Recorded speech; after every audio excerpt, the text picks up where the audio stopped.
The doctor asked a question that could save his mother's life. Liam froze. That silence almost cost him everything. But 12 months later, he was fluent without a single teacher. This is the exact free protocol that turned his biggest failure into his greatest power. You need to see this.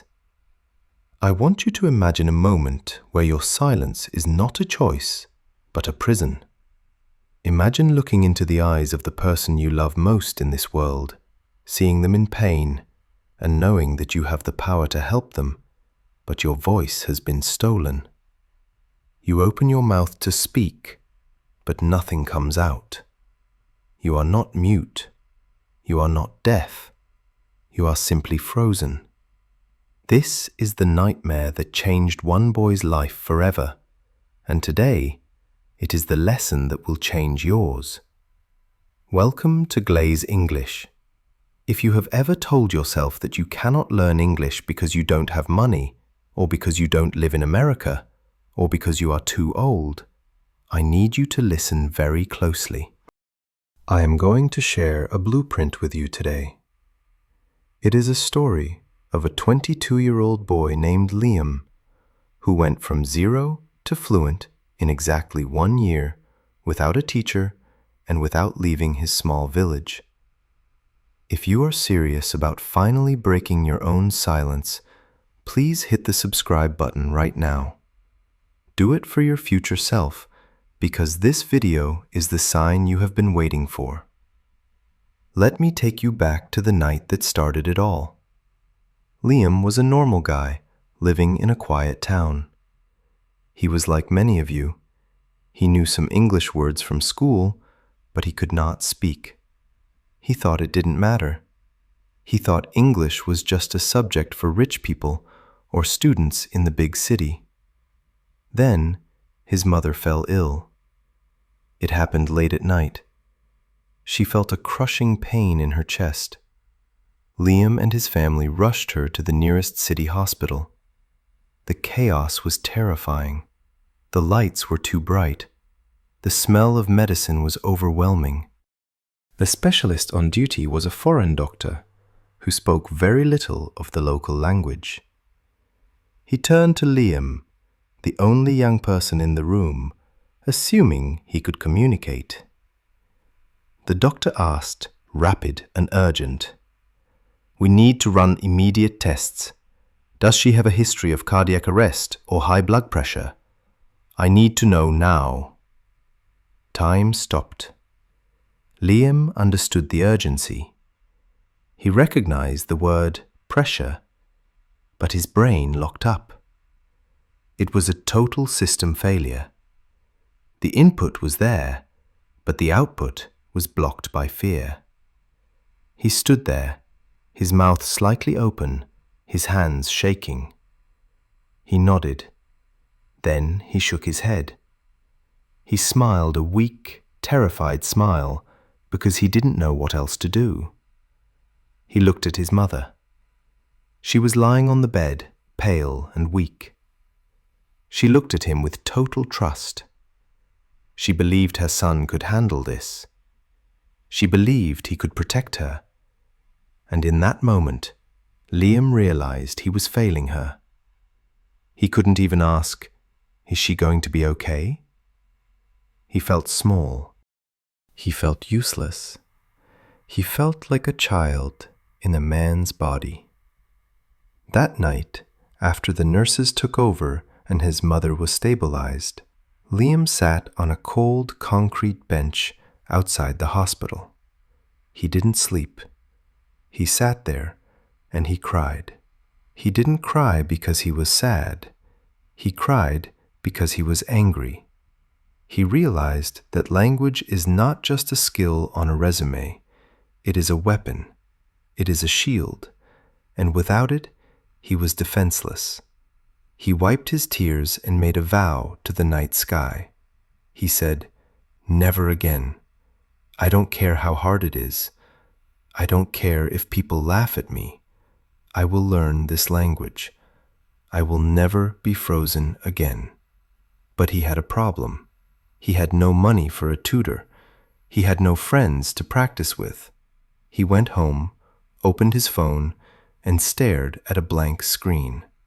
He found a tool that everyone was talking about, a tool called ChatGPT. Most people used it to write emails or cheat on homework. Liam decided to use it to save his dignity. He didn't know it yet, but he was about to build a system that would turn that blank chat box into the most patient teacher in the world. He typed his first hello, his fingers trembling, terrified that even the machine would judge his broken grammar.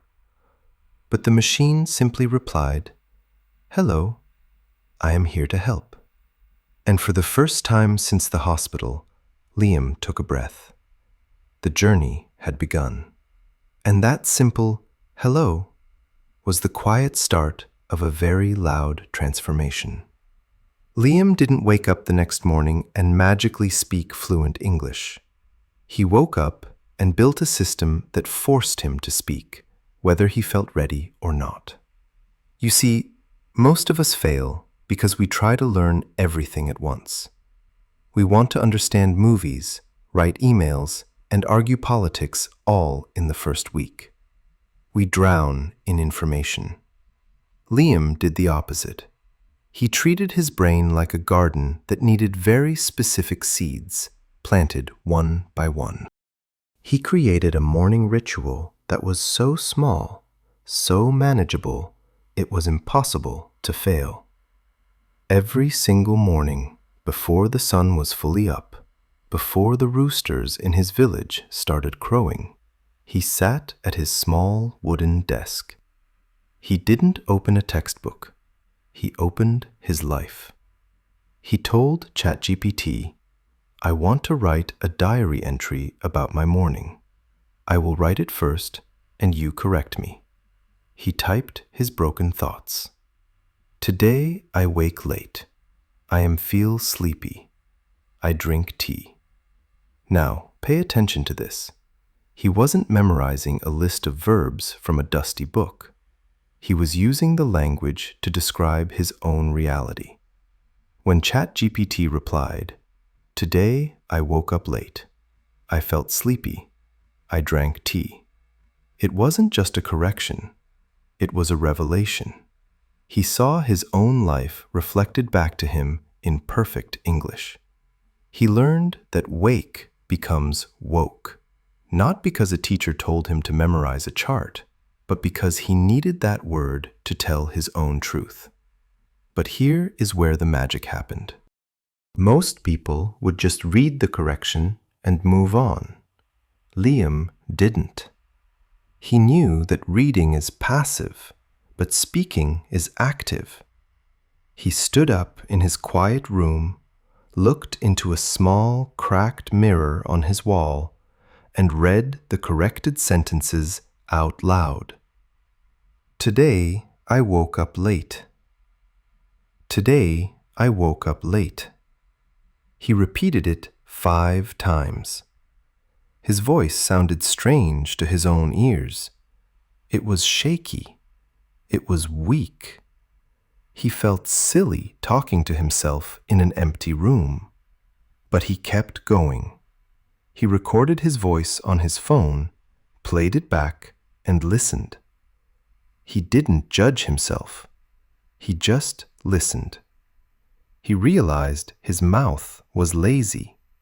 His tongue didn't want to move in these new shapes. But with every repetition, the awkwardness faded just a little bit.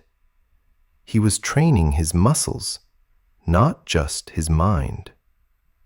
Then he expanded his world. He asked ChatGPT for 5 simple, useful sentences for daily life. Phrases like, "I'm running late," or "Let's take a break." He didn't just memorize them, he tested them. He typed back to the AI, "I'm running late today," and the AI gently corrected him, "I am running late today." It was a loop. Try, fail, correct, repeat. There was no teacher to frown at him, no classmates to giggle, just pure, unfiltered learning. He didn't stop there. He knew he needed to practice conversations, but he had no partner. So he turned ChatGPT into one. He chose a single scenario, ordering food at a restaurant. He didn't try to learn airport English or hospital English yet. He focused entirely on mastering this one small interaction. He typed, "You are the waiter. I am the customer. Let's practice." The AI replied, "Welcome. Would you like to see the menu?" Liam typed, "Yes, I want burger." The AI corrected him. "Try saying, 'I'd like a burger, please.'" He practiced this script for 3 days, just ordering a burger. He printed the conversation out on a piece of paper. He stood in front of his mirror and acted out both parts. He was the polite waiter. He was the hungry customer. He played every role until the words felt natural in his mouth. He wasn't just memorizing lines. He was building confidence in a controlled environment. By mastering one small situation, he proved to himself that he could master the next one. He was building his foundation, brick by brick, in the safety of his own room. But even with this daily practice, Liam faced a hidden enemy that no textbook warns you about: the lag in his own brain. Whenever he tried to speak, he was doing something exhausted. He would hear a sentence in English, translate it into his native language, think of an answer, translate that answer back into English, and finally speak. It was like running a modern software on a computer from 1990. The latency was too high. By the time he was ready to speak, the moment had passed. He realized that to be truly fluent, he didn't just need to learn English words. He needed to rewire his entire operating system to bypass his native language completely. He asked ChatGPT, "How do I stop translating in my head?" The answer he received changed the way he saw the world. The advice was simple: narrate your life in real time. Liam started looking at his room differently. He stopped seeing kaiguat and forced his brain to see the fan. He looked at the corner and said aloud, "There is a brown table. The window is open." He didn't translate. He forced a direct connection between his eyes and the English word.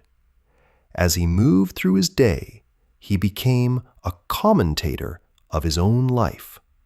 While brushing his teeth, he whispered, "I am brushing my teeth."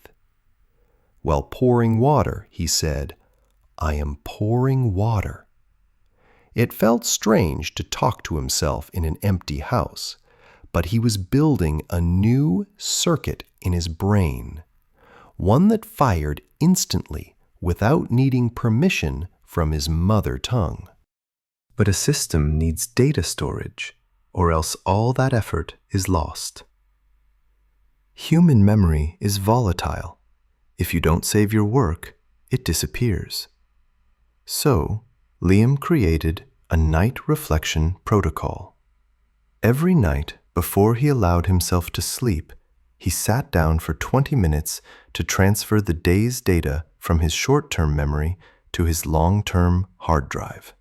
He opened a notebook titled Today's English. He didn't write down random words. He wrote down the specific vocabulary he had struggled with that day. He wrote down the sentences ChatGPT had corrected for him. Then he did something deeply psychological. He asked the AI for a performance review. He typed, "I practiced for 25 minutes today. I ordered food in the simulation. How did I do?" And when the AI replied, "You are doing great, Liam. Consistency is your power," it wasn't just text on a screen. It was the validation he needed to keep going. Finally, he had to address the hardware problem. His brain was getting faster, but his mouth was still slow. His tongue felt heavy and clumsy, stumbling over sounds like TH or R. He asked ChatGPT for tongue twisters, phrases designed to break your mouth. 33,000 feathers. Red lorry, yellow lorry. He practiced these for 5 minutes every night. His jaw ached. His tongue felt tired. But as an engineer, I know that mechanical stress is necessary for calibration. That pain meant his muscles were finally waking up. He recorded himself, listened to the shaking voice, and repeated it until the shake was gone. He was no longer just a student. He was an athlete in training. But all that training in a quiet room is useless if you crumble the moment the world gets loud. Liam knew that speaking to a mirror is safe, but speaking to a real human being, someone who speaks fast, uses slang, or is impatient, is a completely different beast. He realized he was building a car in a garage, but he had never driven it in traffic. In engineering, we call this stress testing. You don't just test a bridge on a sunny day. You test it in a storm. Liam decided to stress test his English before he ever stepped outside. He told ChatGPT, "I want to prepare for real-life situations before they happen." He sat down and wrote a list of every terrifying scenario he might face in the next year. Talking to a lost tourist, asking for directions at a noisy train station, going for a job interview, or, most importantly, speaking to a doctor so he would never feel helpless again. He didn't just role-play these scenarios, he made them difficult on purpose. He told the AI, "Act like a rude waiter who is in a hurry." He played the sounds of a busy train station on YouTube, loud announcements, people shouting, sirens wailing, while he practiced asking for a ticket. "One ticket to London, please," he said, forcing his voice to be louder than the noise. "What time is the next train?" He forced his brain to focus through the distraction. It felt ridiculous at first, standing in his room, shouting over the sound of a fake train. But he was desensitizing his brain to panic. He was training his nervous system to stay calm when the environment was chaotic. But he knew that even the best systems crash. There would be moments when he simply wouldn't understand. So, he built an emergency toolkit. These were prefabricated scripts he could use instantly when his mind went blank. He asked ChatGPT for polite ways to handle confusion. "Can you please repeat that slowly? I am still learning English. Give me a second. Let me check how to say that." Having these phrases ready was like carrying a spare tire. You hope you never need it, but knowing it is there gives you the confidence to drive. He wasn't afraid of not understanding anymore because he had a script to handle the silence. To make all of this possible, he organized his life into a strict, non-negotiable system. He didn't rely on feeling motivated. Motivation is a feeling. Discipline is a machine. He built a 55-minute daily schedule that he treated like a sacred appointment. 10 minutes in the morning for his diary and mirror work. 10 minutes during his commute to describe his surroundings. 15 minutes in the afternoon for his high-pressure role play. 20 minutes at night for reflection. Total, 55 minutes. He told his family, "Do not disturb me. This is my English time." Even if he was tired, even if he was sad, the system continued. This consistency is what separates the dreamers from the achievers. Finally, he changed his relationship with failure. He stopped trying to be perfect and started seeing mistakes as data. He created a mistake journal. One day, he accidentally said, "I am boring," when he meant, "I am bored." People laughed. Instead of quitting in shame, he went home and wrote it down. Mistake. I am boring. Correction. I am bored. Lesson. Ing is for the personality. Ed is for the feeling. He analyzed his errors like an engineer analyzes a bug in the code. He realized that every mistake he wrote down was a mistake he would never make again. He wasn't failing. He was debugging his own software. But fixing your mistakes is only half the battle. The real victory happens when you stop acting like a student and start acting like the person you want to become. If you have followed Liam's story this far, you know he wasn't born with a gift. He was a normal boy from a small town who started this journey because he was terrified. But in this final stage, he did something that no textbook or app can teach you. He stopped treating English as a subject to pass and started treating it as a new identity to wear. One day, he asked ChatGPT a strange question. If my English-speaking self was a person, who would he be? He thought about it deeply. In his native language, maybe he was quiet. Maybe he was careful. But in English, he decided that English Liam would be different. English Liam is bold. He speaks loudly. He doesn't hide his face when he makes a mistake. He jokes. He tells stories. He is free. This was a psychological shift. When he practiced, he wasn't just learner Liam trying to avoid errors. He was stepping into a character. He walked differently. He held his head higher. Even if his grammar wasn't perfect, his attitude was.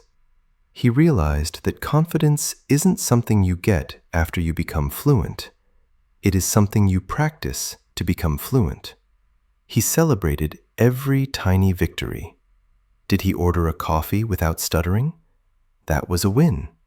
Did he correct his own mistake before the AI did? That was a win. He didn't wait for a certificate or a test score to feel proud.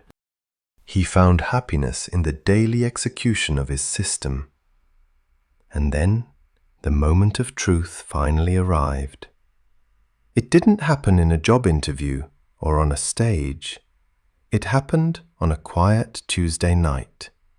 Liam was walking home under the stars, tired from work. He looked up at the sky, and a thought appeared in his mind, naturally and beautifully, in English. The moon is really bright tonight. I wonder if it will rain tomorrow. He stopped walking. He stood there in the silence and smiled. He realized he hadn't translated that thought. He hadn't rehearsed it. He hadn't thought about verb tenses. It just came out like a breath. It was effortless. In that quiet moment, nobody was around to clap for him, but he knew he had won. The system had worked. He had finally become English Liam. My friends, I tell you this story not to entertain you, but to give you a blueprint. Liam is not a genius. He is not special. He simply had a compelling reason, his mother, and a consistent system. You have the exact same tool in your pocket right now. ChatGPT is not just a robot. It is your mirror, your mentor, and your practice partner. You don't need to move to America. You don't need thousands of dollars. You need to wake up tomorrow morning and write one sentence. Today, I start. Let ChatGPT correct it. Read it aloud, and begin your own protocol. Don't wait for one day. Make this day one. So, what have we really learned today? Is the secret that ChatGPT is a miracle worker? Number: a hammer does not build a house, the carpenter does. The tool is just a tool. Liam's success didn't come from the technology itself. It came from the system he built around it. He stopped waiting for the perfect conditions. He stopped waiting for a rich relative to send him to an international school. He realized that the only thing standing between him and fluency was his own fear. The fear of looking foolish, the fear of silence, the fear of judgment. He treated his learning process like an engineer treats a production line. He focused on input by writing his diary and letting the AI correct his reality, not a textbook's reality.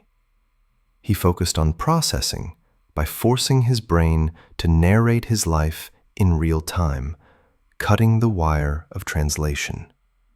He focused on output by training his mouth muscles with tongue twisters and mirror work.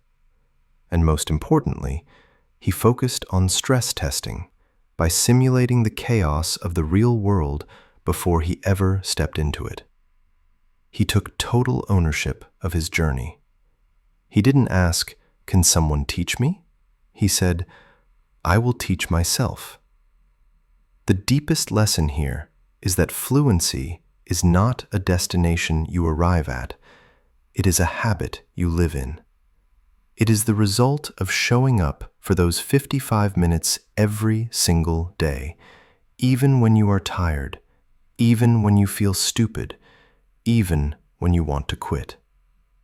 It is about being willing to be English Liam, that bold, confident version of yourself long before you feel ready. It is about understanding that mistakes are not failures. They are simply data points that tell you what to fix next.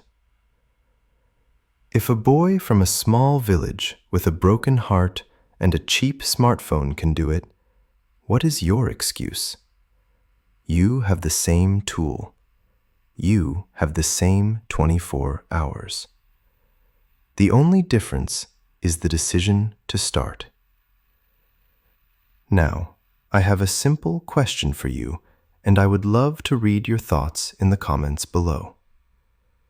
What is the one specific situation where you feel the most afraid to speak English?